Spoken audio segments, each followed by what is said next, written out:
A check-in on the home building industry and what it says about the overall U.S. economy in this week's Fastest 4 Minutes in Finance.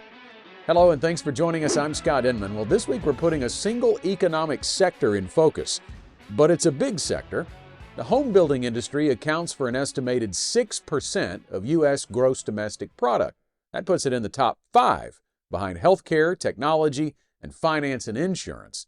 And when combined with real estate ownership, it goes to the top of the list. So a close inspection of the housing market can reveal some major information about the health of the U.S. economy. LPL Research listened into the earnings call for the Big Four: D.R. Horton, Lennar Corporation, Pulte Group, and NVR Inc. make up the S&P 500 Homebuilding Index. And it hasn't been a great time to be invested in those companies. The index is down 34% from its peak in October of 2024 and 11% year to date. Meantime, the S&P 500 index is down just 3.8% and 6.2% over those same time periods. LPL reports that Q1 earnings results were mixed for the Big Four, and forward-looking guidance has been revised lower, both from a volume and gross profit perspective. The two main reasons given were economic uncertainty and affordability. Well, the economic uncertainty is a complex reason, but the Trump tariffs are a piece to it. However, it's not a huge piece. Pulte Group reported that in the second half of the year, they expect to see home prices rise by just 1% due to tariffs. D.R. Horton noted that they would not expect any tariff impact on profitability in fiscal year 2025, which ends in September. But they did say tariffs would impact their business in 2026 if left in place. That company does get 20% of their lumber from Canada. As for affordability, an AP report last week revealed that a homebuyer now needs to earn at least $114,000 a year to afford the median-priced U.S. home.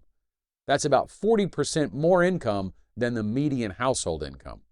Taken together, analyst estimates for sales and earnings for the Big Four publicly traded home builders have come down 8% and 18% respectively since the beginning of the year.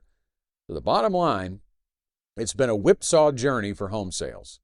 Low mortgage rates, supercharged sales during the pandemic, and home prices soared more than 50% from 2019 through 2024. But the housing market has been slowing down since 2022 when mortgage rates began to climb. Where we go from here depends on mortgage rates, the overall health of the economy, and tariffs. So in that regard, the home building industry is tied to the same things most industries are tied to, and the waiting game continues. As for your economy, we would say don't wait. If you're in the market to buy a home, you should make sure you're ready financially and not worry about the overall economy. Home prices will still go up over time, and if mortgage rates go down, you can always take advantage by refinancing. Want to become smarter financially in 4 minutes or less? Sign up at fastest4.com to get insights and updates like this delivered to your inbox weekly.